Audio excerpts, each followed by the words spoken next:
नमस्कार, मैं ऋतिक नायक। आप देख रहे हैं SMS न्यूज़। पिछले 2 दिनों से रायसेन, मध्य प्रदेश का रायसेन पूरे देश में चर्चा का विषय बना हुआ है। दरअसल रायसेन की एक घटना है जिसकी पूरी मीडिया में चर्चा चल रही है। रायसेन में एक घटना हुई है, रायसेन में एक विवाद हुआ है जिसके बाद रायसेन को लेकर चारों तरफ सुर्खियां है।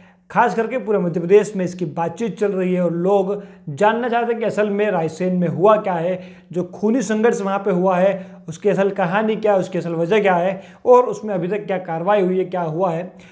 तो आपको बता दें कि रायसेन की घटना जो हुई है उसमें क्या हुआ था, क्या नहीं हुआ था। उसके पहले आपको बता देते हैं कि रायसेन में जिस व्यक्ति की मौत हुई है उस व्यक्ति का नाम राजू आदिवासी है, जिसकी इस पूरी की पूरी घटना में मृत्यु हुई है। उसके बाद उस घटना के बाद प्रशासन ने राजू आदिवासी के शव को परिवार से मिलने से पहले दफना दिया गया था, जिसके बाद से उनकी मां का रो रो कर बुरा हाल है। उनका कहना था कि कम से कम उनकी जो संतान है, उनके जो बेटे हैं, उसके आखिरी बार उनको दर्शन करने मिलने चाहिए थे। जबकि प्रशासन लगातार दबाव बनाता रहा कि उसकी बॉडी सड़ रही है, उससे दुर्गंध आने लगी है या फिर कुछ और दबाव था जिसके कारण से उन्होंने बॉडी को इतनी जल्दी दफना दिया। ऐसे में मामला पूरी तरह से गर्म है। तो चलिए शुरू से आपको बता दें कि आखिर ये रायसेन का जो मामला है ये किस तरीके से इतना बड़ा हुआ।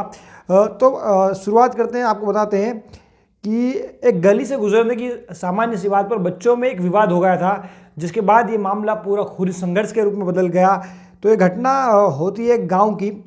उस गांव का नाम चांदपुरा आया था, जहां पर 3 बच्चे होली खेलकर आ रहे थे और उसके बाद उस गली से निकलने को लेकर कोई विवाद हो गया। उस विवाद के बाद आपस में बैठकर बड़े बुजुर्गों ने बीच में आकर उस मामले को सुलझाया, उस बात की जो है शिनाख्त करी और उस बात को ख़त्म किया। लेकिन उसके बाद कुछ समय बाद होता है कि अचानक से एक समुदाय जो है वो जाता है और कुछ घरों में आग लगा देता है, कुछ दुकानों में आग लगा देता है, कुछ गाड़ियों को आग लगा देता है, फूंक देता है। उसके बाद दूसरा समुदाय आता है, उस समुदाय के लोगों के साथ मारपीट करता है और देखते देखते ये जो बच्चों की लड़ाई शुरू हुई थी ये दोनों समुदायों के बीच एक खूनी संघर्ष के बीच में बदल जाती है। इसमें होता ये है कि दोनों तरफ से भारी संख्या में, बड़ी संख्या में लोग आ जाते हैं। जैसे ही ये गुट आपस में लड़ते हैं तो पत्थरबाजी शुरू हो जाती है।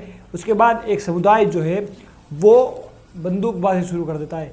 बंदूक यहाँ पर जो कहा जा रहा है वो छर्रे वाली बंदूकें थी, लेकिन ये छर्रे वाली बंदूकें भी जब अगर पास से फायर की जाए, पास से चलाई जाए तो काफ़ी नुकसान करती है। तो पूरी तरीके से जब ये हुआ तो इसमें पूरी घटना जो हुई उसमें एक तरफ से छतों पर जाकर फायरिंग शुरू कर दी गई, एक गुट के द्वारा पत्थरबाजी की गई, दूसरी तरफ से लठ डंडे और सारी तरीके से जो भी पॉसिबल हो सकता था ये सारी तरीके से गुटबाजियों में, दोनों गुटों में लड़ाई झड़प हुई। उसमें एक व्यक्ति की मौत हो गई, 30-38 लोग घायल हो गए, गंभीर हो गए। उसमें जो राजू आदिवासी है जिसकी मृत्यु हुई है उसकी कहानी भी काफ़ी दुखदायक है, क्योंकि वो जो राजू नाम का लड़का था उसके बड़े भाई की जो है वो उसमें फंस गया था विवाद में, जिसको देखने के लिए वो घर आया था। दरअसल वो होली के लिए बाहर से आया था, क्योंकि बाहर मजदूरी करता था और उससे वो घर आया था। और जब वो घर आया तो उसकी माँ उसको बताती है कि उसका जो बड़ा भाई है वो अभी तक घर नहीं आया है। उसको आशंका होती है कि क्या कहीं उसका भाई उस विवाद में, उस मारपीट में कहीं फंसा तो नहीं है। ये सुनते ही वो अपना खाना छोड़कर, अपने बच्चों को छोड़कर उस विवाद में जाता है, वहाँ पर छुड़वाने की कोशिश करता है अपने भाई को और देखता है कि उसका भाई वहाँ पर उस विवाद में फंसा हुआ है। जैसे ही वो पहुँचता है, कुछ करता उसके पहले एक जो बंदूक से उसको छर्रा या जो भी होता है वो आकर लगता है और वो वहाँ पर गिर जाता है। और उसके बाद इतने में आसपास से कोई पिकअप आती है, कोई दूसरी गाड़ी आती है और उससे उसको कुचल दिया जाता है।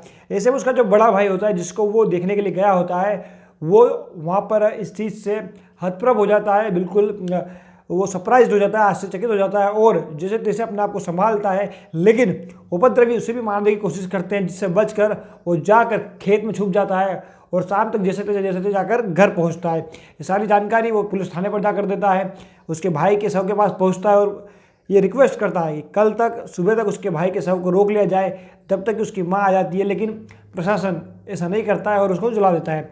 तो इस तरीके से पूरा मामला होता है, जिसमें अब ये बताया भी जा रहा है कि एक व्यक्ति की और मृत्यु हो गई है। फिलहाल इसकी पुष्टि नहीं हुई है, एक मृत्यु की पुष्टि हुई है जबकि दूसरे की नहीं हुई है। इसके बाद आसपास के जिलों से पुलिस प्रशासन ने वहां पर बल बुलाया है और पूरी तरीके से पेट्रोलिंग करके इलाके में अभी शांति स्थापित कर ली गई है।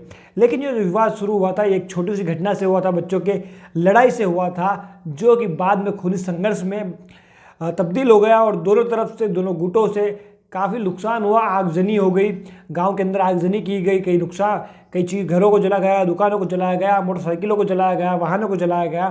तो इस तरीके से जो एक छोटा सा विवाद था बच्चों का, उसमें इतना बड़ा तांडव हो गया और 2 लोगों को बताया जा रहा है कि अपनी जान गंवानी पड़ी, जबकि 30 से 35 लोग जो है गंभीर रूप से घायल है, जिनको भोपाल के हमीदी अस्पताल में भर्ती कराया गया। इस पर शिवराज सिंह चौहान भी उनसे मिलने पहुंचे थे, उनसे बातचीत की। इसमें उन्होंने मुआवजे की भी घोषणा की है और साथ ही इसमें जो 13 लोगों की गिरफ्तारी हो चुकी है, जबकि 4 से 5 लोग और हैं जिनकी तलाश की जा रही है। तो ये पूरी घटना का लबोलुआब था कि किस तरीके से एक छोटे से मामले को इतना बड़ा बनाकर 2 गुटों ने हिंसक झड़प की, जिसके बाद बड़ा नुकसान हुआ है आर्थिक और ये कहिए कि मानसिक रूप से, आर्थिक रूप से, और साथ में ही जो है बहुत गंदा तरीके से इस मामले को निपटाया गया। इस मामले में जो कार्रवाई हुई वो भी अभी चल रही है, काफ़ी लोगों की धरपकड़ अभी बाकी है और इसके बाद एक जांच भी की जाएगी जिसमें पता चलेगा कि आखिर और कौन कौन लोग हैं जो इसमें जिम्मेदार हैं। तो फिलहाल रायसेन में अभी शांति स्थापित हो चुकी है, लेकिन आगे देखना होगा कि इसमें और क्या क्या चीज़ें सामने आती है और किस तरीके से लोगों को न्याय मिल पाता है या नहीं, और जो मुआवजा राशि है वो कितनी है, क्या है, वो सब आपको हम बताएंगे। लेकिन फिलहाल रायसेन में अभी शांति स्थापित है। राजू आदिवासी नाम के युवक की इस दुर्भाग्यपूर्ण घटना में मृत्यु हो चुकी है। साथ ही एक व्यक्ति की और बात की जा रही है, उसकी पुष्टि जैसे ही होगी वो भी हम आपको बताएंगे। लेकिन फिलहाल के लिए इतना ही। और अभी तक जो आपको भी लगता है इस रायसेन वाली घटना पर कौन सही है कौन गलत है, क्या मामला रहा, हमसे कुछ छूट गया हो तो आप कमेंट बॉक्स में ज़रूर बताइए। और बाकी खबरों के लिए आप हमारे चैनल को सब्सक्राइब कर लें, बेल आइकन दबा लें, ताकि ऐसी सारी खबरें प्रदेश की आपको मिलती रहे।